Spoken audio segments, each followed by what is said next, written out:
নমস্কার বন্ধুরা, আমি কেকা আপনাদের সাথে আজকে একটা ইউনিক রেসিপি শেয়ার করছি। কচুরলতি আমরা সকলেই খেয়েছি, আবার তেলাপিয়া মাছও সকলেই খেয়েছি, কিন্তু কচুরলতি দিয়ে তেলাপিয়া মাছ একটা ওপার বাংলার রান্না আজকে আমি আপনাদের সাথে শেয়ার করছি। আপনারা কারা কারা কচুরলতি দিয়ে তেলাপিয়া মাছ খেয়েছেন আমাকে কমেন্টস করে জানাবেন। এই রান্নাটা আমি শিখেছি আমার শাশুড়ি মার কাছ থেকে, তাই আজকে আপনাদের সাথে শেয়ার করছি। মাছগুলোকে ভালো করে জল দিয়ে ধুয়ে নিয়েছি আর নুন হলুদ মাখিয়ে নিয়েছি। এই মাছটা রান্না করার সময় কচুরলতি দিয়ে তখন কিন্তু মাছটা একটু বড় মাপের নিলেই ভালো হয়। একদম ছোট ছোট তেলাপিয়া মাছে কিন্তু সেরকম অতটা ভালো হবে না। এবারে আমি কড়ার মধ্যে সর্ষের তেল দিয়ে দিচ্ছি। এই রান্নাটা কিন্তু আমি সর্ষের তেলেই করছি, আর সর্ষের তেলেই কিন্তু এটার টেস্ট খুব ভালো হবে, কারণ এটা ঝাঝালো ব্যাপার থাকে। আর কচুরলতিগুলোকে কেটে আমি ভালো করে ধুয়ে নিয়েছি আর জল ঝরিয়ে রাখার জন্য চুবড়িতে রেখে দিয়েছি। বন্ধুরা, এই কচুরলতিটা কাটা একটু ডিফিকাল্ট, তাই আজকাল কিন্তু বাজারে এগুলো কেটেই বিক্রি হয়, পাওয়াই যায়। আর কচুরলতি রান্না করা কিন্তু অত্যন্ত সহজ, খুব তাড়াতাড়ি হয়ে যায়। আর কচুরলতিটা কিন্তু আমি ভাপাবো না। অনেকেই আছে কচুরলতিকে একটু ভাপিয়ে নেয়, ওতে কচুরলতিটা একদম গলে যায়। সেক্ষেত্রে কচুরলতিটা একটা মধ্যে গলা গলা ভাব এসে যায়। হরহরে এই ভাবটা যাতে না আসে, সুন্দর সুসিদ্ধ হবে অথচ কচুরলতিতে হরহরে ভাব থাকবে না, আর সুন্দর খেতেও টেস্ট হবে, সেটা করার জন্য আজকে আমি আপনাদের সাথে যেভাবে করছি আপনারাও যদি এরকমভাবেই ফলো করেন আমার মতন, দেখবেন আপনার লতিগুলো সুন্দর সুসিদ্ধ হবে অথচ গলে ভর্তা হবে না। মাছগুলোকে প্রথমে আমি ভেজে নিচ্ছি গরম তেলের মধ্যে, একটু কড়া ভাজবেন মাছটা, আর মাছটা আমি একে একে ভেজে নিচ্ছি। আর আমার রেসিপিস যদি আপনাদের ভালো লাগে লাইক শেয়ার কমেন্টস করবেন, এবং আপনি যদি আমার চ্যানেলের নতুন বন্ধু হন অবশ্যই চ্যানেলটিকে সাবস্ক্রাইব করবার অনুরোধ রাখছি। পাশে থাকা বেল আইকন প্রেস করে তার অল নোটিফিকেশান অন করে দেবেন। আর এই ভিডিওটা আপনি যদি আমার ফেসবুক পেজ কেকা দে বা আহারে বাহারে থেকে দেখে থাকেন তাহলে পেজটিকে অবশ্যই একটা লাইক করে দেবেন। বন্ধুরা, এই মাছটা কিন্তু একটু স্পাইসি হয় আর একটু অয়েলিও হয়, আর একটু ঝালও হয়, কিন্তু তার জন্য বলে রাখছি আগে থেকেই, এই জাতীয় মাছগুলো এইরকম টাইপের রেসিপি যদি ফলো করেন সেক্ষেত্রে মাছটা কিন্তু একটু ঝাল দেবেন, তাহলে কিন্তু এটা একটু টেস্টটা বেশি ভালো হয়। মাছের মশলার জন্য আমি একটা গোটা পেঁয়াজকে 4 চৌকো করে কেটে নিয়েছি, আর আরও একটা পেঁয়াজকে আমি কুচিয়ে নিয়েছি, আর 4-5 টুকরো রসুনের কোয়া নিয়েছি, আর 8-10টা কাঁচা লঙ্কা নিয়েছি। যেটা আমি 4 চৌকো করে কেটে নিয়েছি পেঁয়াজ, সেটাকে মিক্সি করব রসুন কাঁচা লঙ্কা দিয়ে, আর একটা গোটা পেঁয়াজকে কুচিয়ে নিয়েছি, আর কুচিয়েছি যে সেটাও কিন্তু একটু মোটা মোটা করেই কুচিয়েছি। মাছগুলো এদিকে আমার ভাজা হয়ে গেছে, আর এই তেলের মধ্যে আমি একটু কালো জিরে ফোড়ন দিয়ে দিচ্ছি, আর একটু তেলটার মধ্যে আর একটু তেলও অ্যাড করে দিয়েছি, আর কুচনো পেঁয়াজটা আমি প্রথমে দিয়ে দিচ্ছি, দিয়ে একটু ভাজা ভাজা করে নেব, কিন্তু অত্যাধিক লাল করে বা গোল্ডেন ব্রাউন এ সমস্ত কিচ্ছু কালার করতে হবে না। জাস্ট একটু ভাজা ভাজা হলে, একটু নরম হয়ে আসলেই এর মধ্যে আমি একে একে মশলাগুলো দিতে থাকবো। দেখেছেন পেঁয়াজে কোনো রং আসেনি, জাস্ট একটু নরম হয়েছে, একটু সুন্দর মচমচে ভাব এসেছে। যখন বেটে রেখেছি যেই একটা পেঁয়াজ রসুন আর কাঁচা লঙ্কাটা, সেই বাটাটা আমি দিয়ে দিচ্ছি, আর এটার মধ্যে আমি একটু মশলা ধোয়া জলও দিয়ে দিলাম, দিয়ে এটাকে ভালো করে আমি কষিয়ে নেব, যাতে কোনোভাবেই পেঁয়াজ রসুনের কাঁচা গন্ধ মাছের মধ্যে না থাকে, কারণ রসুনের একটা উগ্র গন্ধ থাকে, সেটা যেন না থাকে। একটু যখন মজে গেছে, মশলাটা কষে গেছে, তখন আমি আগে থেকে যে আমি কচুরলতিগুলোকে জল ঝরিয়ে রেখেছিলাম সেটা দিয়েছি।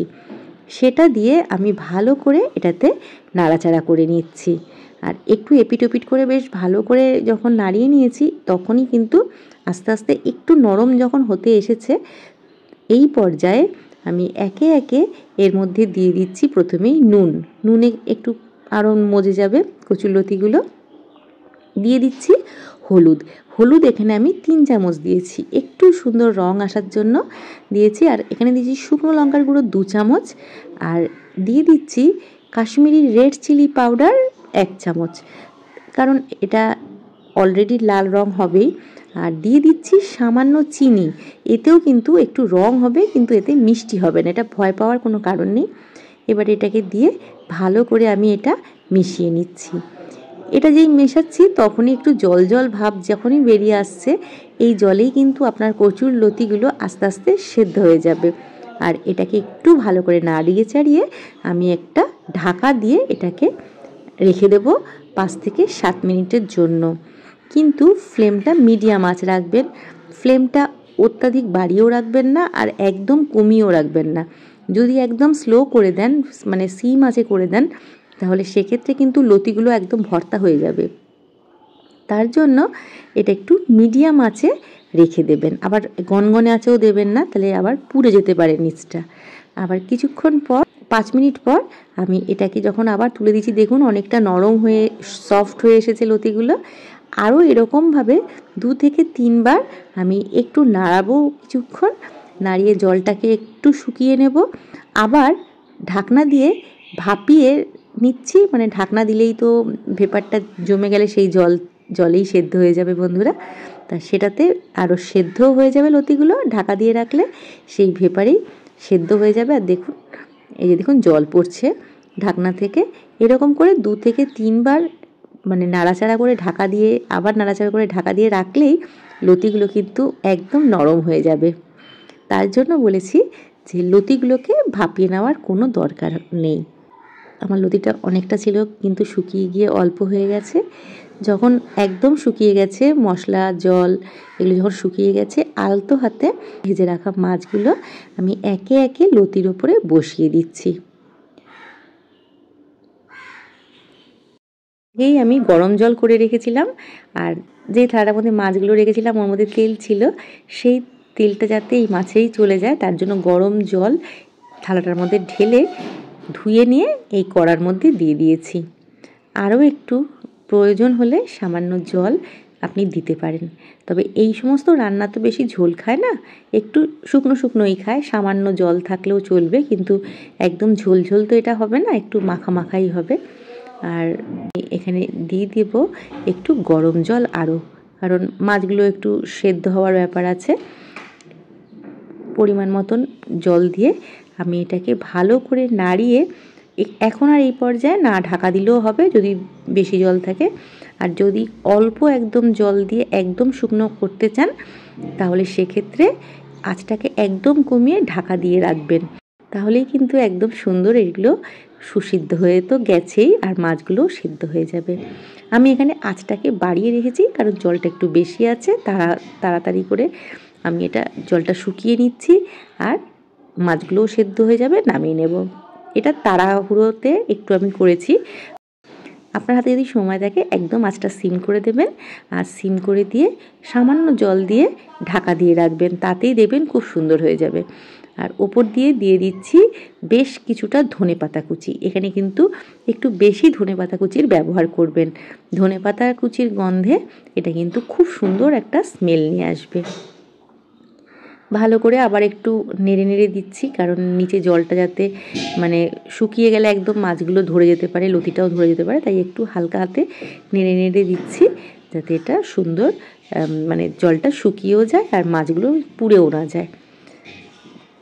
দুপুরবেলা খাবার পাতে গরম গরম ভাতের সাথে এরকম রেসিপি কিন্তু দুর্দান্ত। আর আপনাদেরকে আমি দেখাচ্ছি কচুর লতিগুলো, দেখুন একদম শক্ত শক্তই রয়েছে, একটু গলে যায়নি, অথচ দেখুন কত সুসিদ্ধ হয়েছে। দেখুন আমি দেখাচ্ছি, দেখুন পুরো আলগা হয়ে যাচ্ছে। আর এই কচুর লতিটা যদি গলে যায় না, ফাইবারগুলো বেরিয়ে গিয়ে ভর্তা টাইপের হয়ে যায়, দেখতে যেমন খারাপ লাগে, খেতেও একদম হরহরে একটা ভাব এসে যায়। তার জন্য এরকমভাবে যদি আপনি কচুর লতি করেন, তাহলে কিন্তু এটা খুব সুস্বাদু তো হয়। আর এই মাছের ঝোলটা, এই মাছের ঝোল নয়, ভুল বলেছি আমি, এই মাছের ঝালটা কিন্তু খুব টেস্টি হয় খেতে। অনুরোধ রাখলাম একবার হলেও এই রেসিপিটি বাড়িতে ট্রাই করবেন।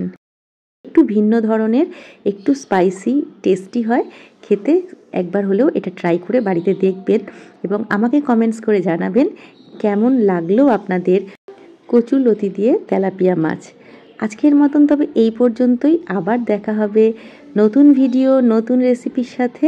ততক্ষণ ভালো খান, সুস্থ থাকুন, শুভ চিন্তা করুন। নমস্কার, ধন্যবাদ।